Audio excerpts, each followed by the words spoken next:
Welcome back to our podcast. My name is Regan Rugolovi, your German teacher here at Dream Languages and Adult Literacy.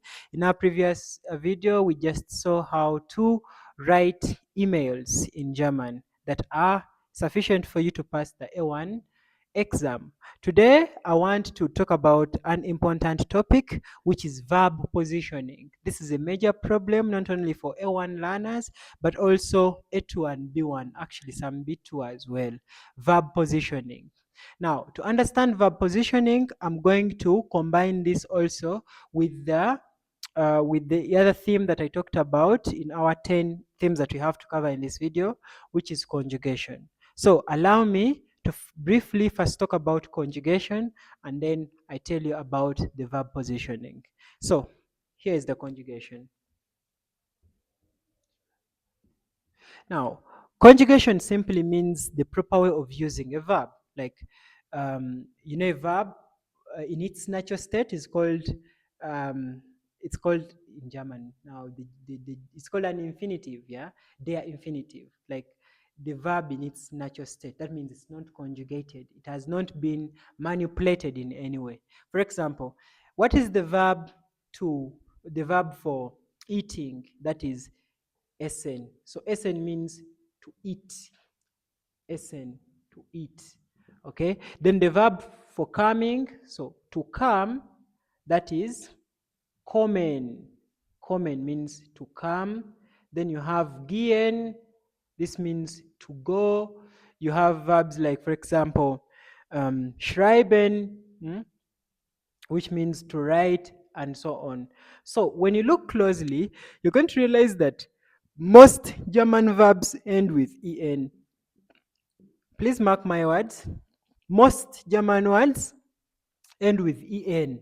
That means the others that don't end with en. You'll find others that end with eln, the others that end with ern. But today I just want to focus on those ones that end with en, and I show you the best way we can conjugate them.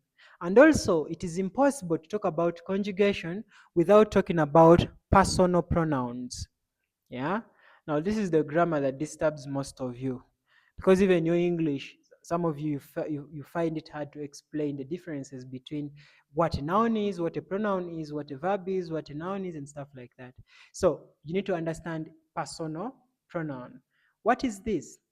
You know that everything that you can touch, that we can see, that we can feel, we can hear, anything that we can detect with our five senses, okay, is a noun, But there are also some nouns that are abstract that we cannot assess or detect with any of our five senses, which you call abstract nouns anyway.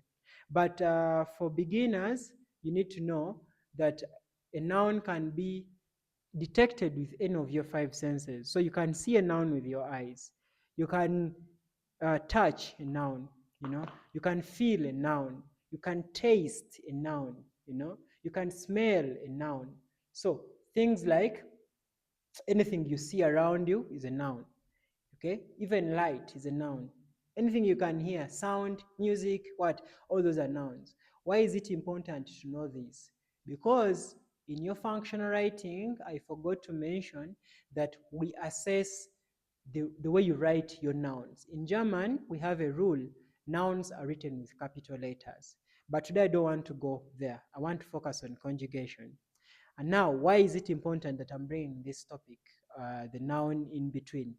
Because of the topic, personal pronouns. From your English, you know that personal pronouns stand in for a noun. That means I can say, the man, okay, is eating.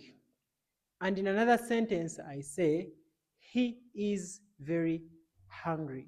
So the word he is standing in for the man.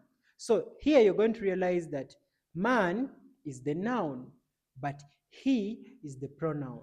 Now, that is very important here in the German language, because without that, you cannot understand conjugation. So let us first understand the personal pronouns that we have in the German language. So we grade them according to singularity and plurality. Yeah. So we have singular and plural. And we also number them from 1 to three. Okay, so we have one, two, three either side.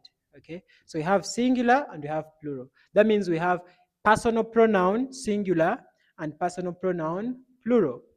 But now, when you're reading books, they will tell you first person, okay, singular. First person, singular. So this is first person.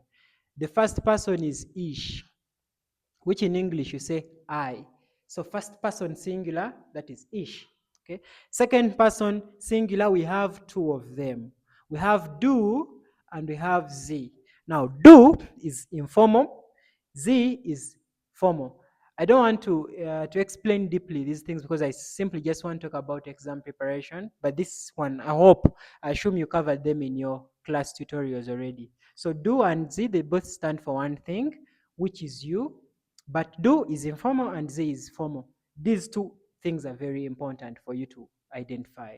Then you have z, uh, sorry, you have air, you have the z, and then you have the s. So air stands for he, z stands for she, and s stands for it. So you've noticed so far you have two z's, but one is she, the other one is you, and this one is capital S, this one is small s. So you need to know these things. We go to the plural part. First person plural is via, which is we.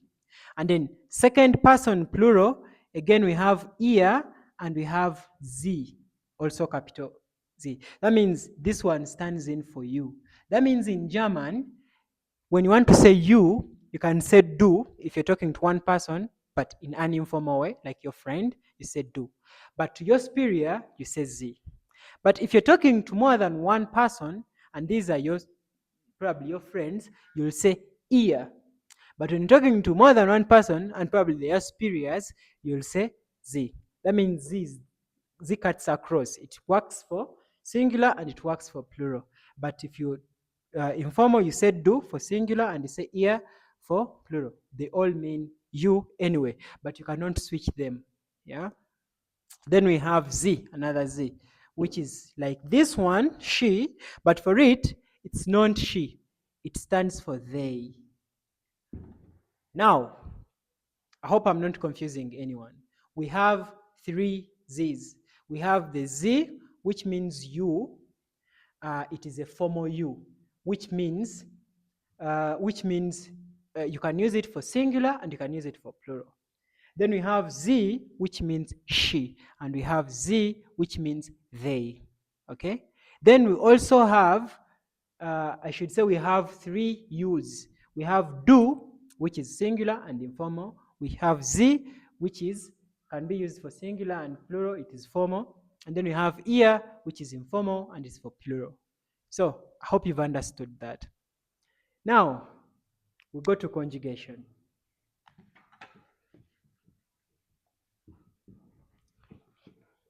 Now, I mentioned earlier that German verbs, most of them end with en. That is very important to note. So if I write my word, for example, kommen here, or gehen, or maybe schreiben, okay, you realize that they all end with en. Why is this important to note? Because it gives us the idea that actually a verb is made up of two things. That is, it is made up of what we call a stem and what we call the verb end or the verb root. Rather, the verb stem. Yeah, the verb end, sorry. So the stem is also called the root. You can either call it a root or a stem. Then you have the verb end. Or in German, Stamm oder Wurzel und dann Endung. So this verb now, kommen, for example, if I cut off this en at the end, what I remain with is called the stem. So that means when I cut it into com plus en, so com is the stem and n is the verb end. That is the same as gehen. That means the stem for gehen is ge and the stem for the ending is en. The stem for schreiben is schreib. Okay, then en. So why is this also important? It's because of now what we are saying next, the conjugation itself. So I want to conjugate the verb kommen, which means to come, to come. So it's important to arrange your personal pronouns in this manner.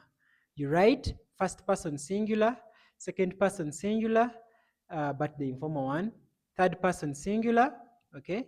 Then first person plural, second person plural, but the informal one. Then you write the third person plural. But I always stroke this with this Z because they're almost the same. Some people go ahead and they stroke it with via, but that makes it really look uh, really disorganized. So I prefer writing things like this. So after here, you just write the stem. So we've just seen that the stem for kommen is com. So simply write com here.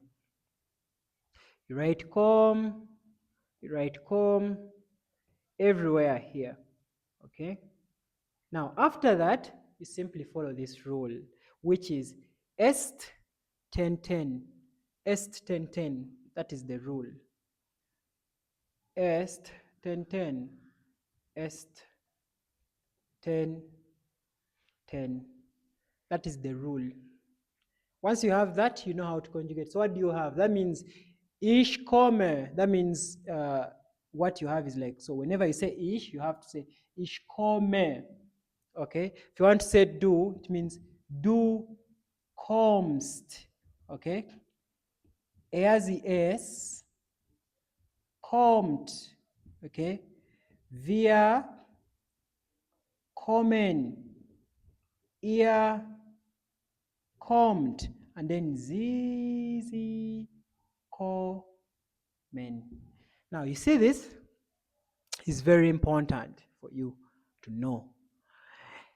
Because what you're seeing right now, that is already a sentence. But what does it stand for? Now, I mentioned earlier that in the German language, the present tense is the same, like it's not divided. You know, in English, the present tense is divided into the simple present tense and the present continuous tense. When I say present continuous tense, that is where you have things like you add ing. For example, I'm coming, I'm going, she's eating. That is the present continuous tense. Whereas the simple present tense is like, for example, I come, you know, she comes. You get that? That is simple present tense. Now, in German, this is the most interesting part now.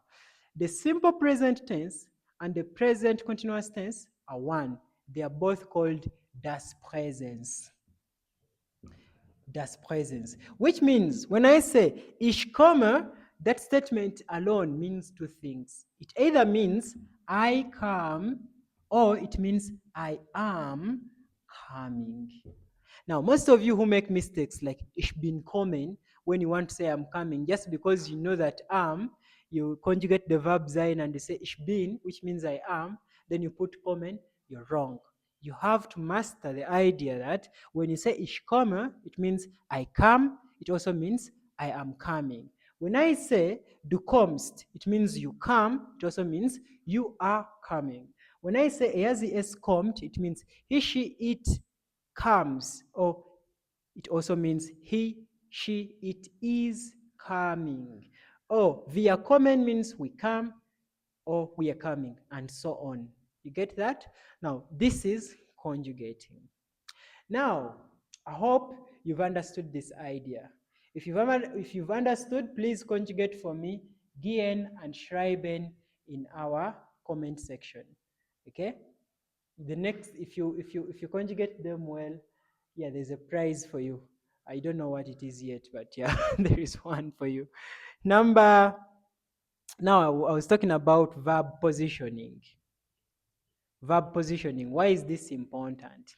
You see, this is a basic sentence.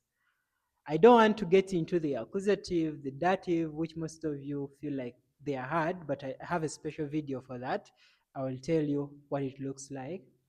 But I want you to understand that by virtue of conjugation, you realize that German verbs always take the second position. When you count 1, 2, German verbs always take the second position. Now that is basically they take the second position. That means when you're writing or constructing sentences, you must always think of that. For example, you want to say that maybe um, maybe I eat meat on the weekend. You can't say, like, for example, ich am Wochenende das Fleisch essen. You have to bring that what? The verb in the second position. Conjugate it. The verb here is essen. So say, ich esse das Fleisch am Wochenende. Okay? When you want to say, for example, I'm going to town, you can't say, for example, ich in die Stadt gehe or gehen. You have to conjugate the verb gehe and say, ich gehe in die Stadt, okay? And so on. We shall learn all these things probably if you want, but I'm just giving you a few things that actually make you fail your schreiben and your sprechen. That's it. So verb positioning is always number 2, except when it is affected by the conjunctions, which we are going to look at in our next video. Thanks for watching. See you in our next video. Cheers.